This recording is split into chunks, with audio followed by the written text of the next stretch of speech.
Okay, hello, Dr. X. Hi, good to be back. So, since we talked in April, let me give you a reminder of her history.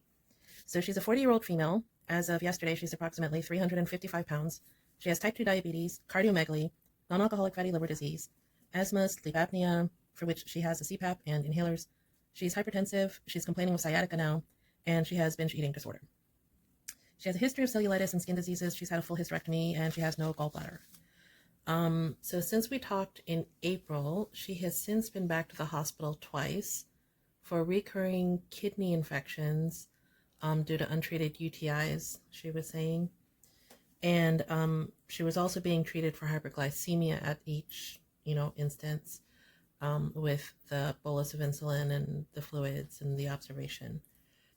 About a month ago, her meds were increased from just metformin for the diabetes to a daily long-lasting insulin, no mealtime insulin yet.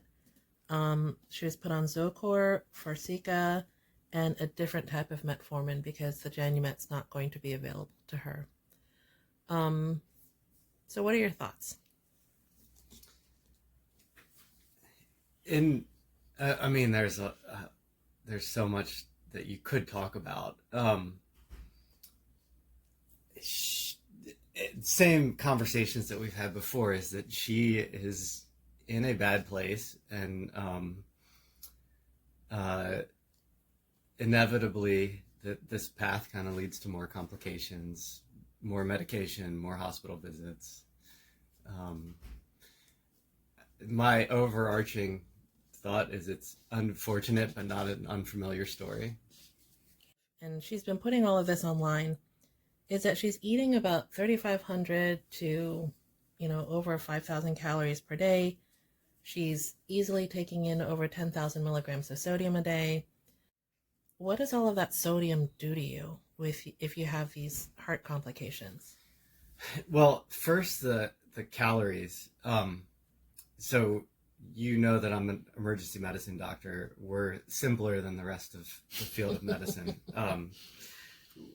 An endocrinologist would have a more elaborate explanation, but diabetes is basically your cells saying we have had enough sugar. We cannot handle any more sugar. Eating the number of calories, even if it's not in simple carbohydrates, of an elite athlete is going to inevitably worsen that diabetes. As far as her calories, that's my first impression, is that that's like a Michael Phelps during his elite training. Yeah. Probably topped that, but she's, inevitably eating that many calories is going to worsen things. Yeah. Salt, the way that it affects your body is that water follows salt. Mm-hmm. So if you put a lot of salt in your bloodstream, you're going to retain water because of that. The way that your kidneys get rid of water is that you push out the salt and don't reabsorb it, and the water follows. Mm-hmm.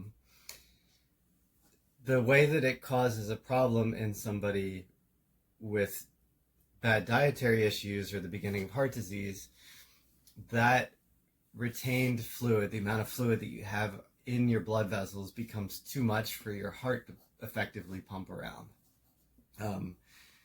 If your heart cannot effectively pump around the amount of blood you have, that's the beginning of heart failure. That causes all kinds of complications. So if you're not pumping blood effectively, your kidneys are thinking they're not getting enough blood flow, which causes them to retain more fluid, which worsens the strain on the heart, which becomes a cycle. We interrupt that cycle with medications that kind of artificially force salt and water out of your body, cause you to urinate more. And that works to a point. But she didn't mention that. She didn't mention diuretics or anything like that. Well, she probably hasn't gotten to the point where either somebody has identified that she needs to be on them, or where her heart function is low enough that she needs to be on them. Gotcha. Yeah, she has not been back for her follow-up. because in July the doctor referred her to a diabetes class and a nutritionist, and she's been avoiding going. Yeah. I think probably because I want to see like a dietary log or, her glucose numbers, and she just has not gone since July, like 10th or 11th. Okay.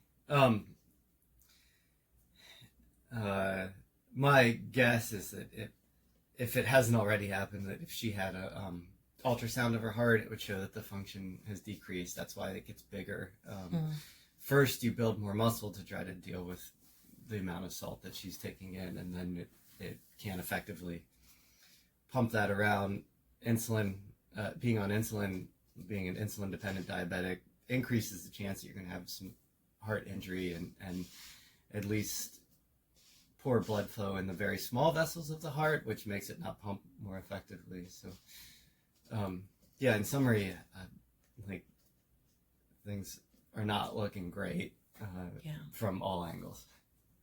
Okay, so one thing that we touched on in all of our interviews is that her lack of mobility is starting to really affect her on a daily basis. She's at the point now where she can't really sit up for much more than 30 or 40 minutes at a time. And then she jokes and says, oh, she has to go lay down like a seal. So she calls it sealing. And so in a 3-hour video, she'll sit up for 30 minutes, go lay down for 40 minutes, sit back up, go lay down. What is that? I'm kind of confused by it. So the things that she's at risk for all kind of make it harder to lay down. So obesity, hypoventilation, like if you just think about a body habitus, when you're laying down, your lungs kind of move to the back of your body. Oh, she lays on her side. Okay. Sort of like on her side with her head on the side of the couch, like the arm of the couch. So like Cleopatra clothes. Yeah. For obesity, hypoventilation, typically it's worse when you're laying down, better when you're sitting upright, especially leaning forward. Also with heart failure, if you have some fluid in your backing up into your lungs, which is where it naturally backs up when your heart can't push things forward, typically sitting up helps, laying down hurts. So I don't think that it's either of those two. I wonder if she's just getting exhausted from holding her weight up and feels like she needs to lay down. Yeah, and she complains of back pain. So she's always saying sciatica, but she's never actually been diagnosed with a sciatica. She's just going off of what she remembers from her grandmother. Yeah. It's kind of as expected. I'm surprised that she hasn't been placed on mealtime insulin yet, but I guess that's because she hasn't gone to the education classes.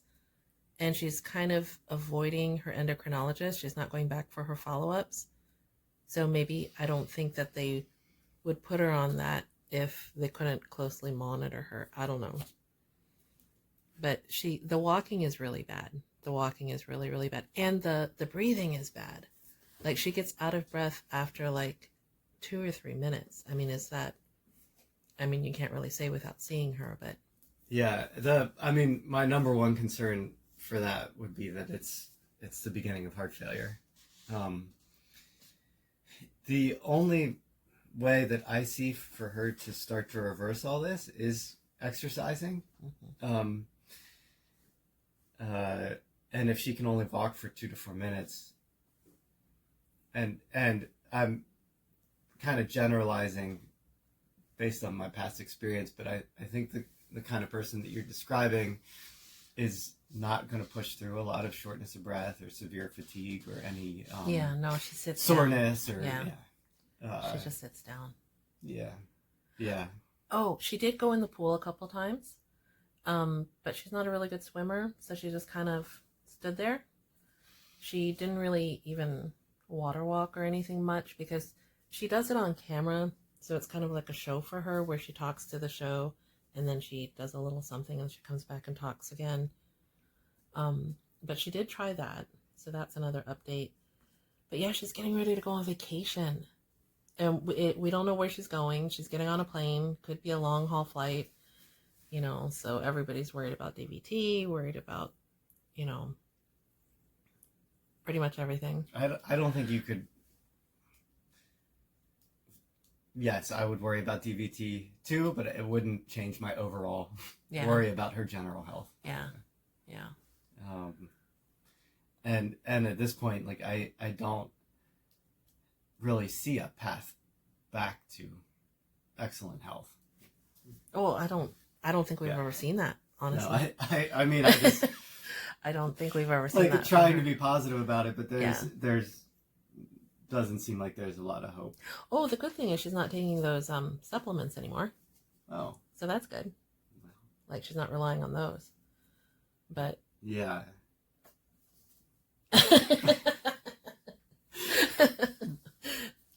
Excellent. Yeah. Okay. So before we go, in November, December, she was first trying to get better with diet and exercise. That didn't really work out.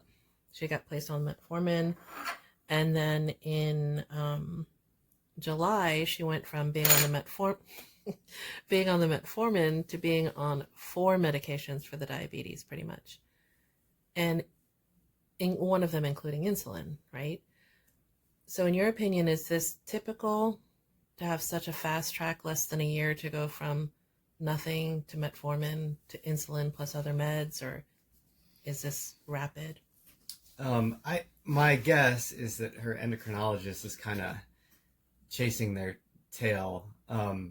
When you have a patient whose blood sugars are very poorly controlled, who comes in every once in a while, who is like at best mildly compliant with the plan that you try to lay out for them, my guess is that this was just starting on metformin with kind of it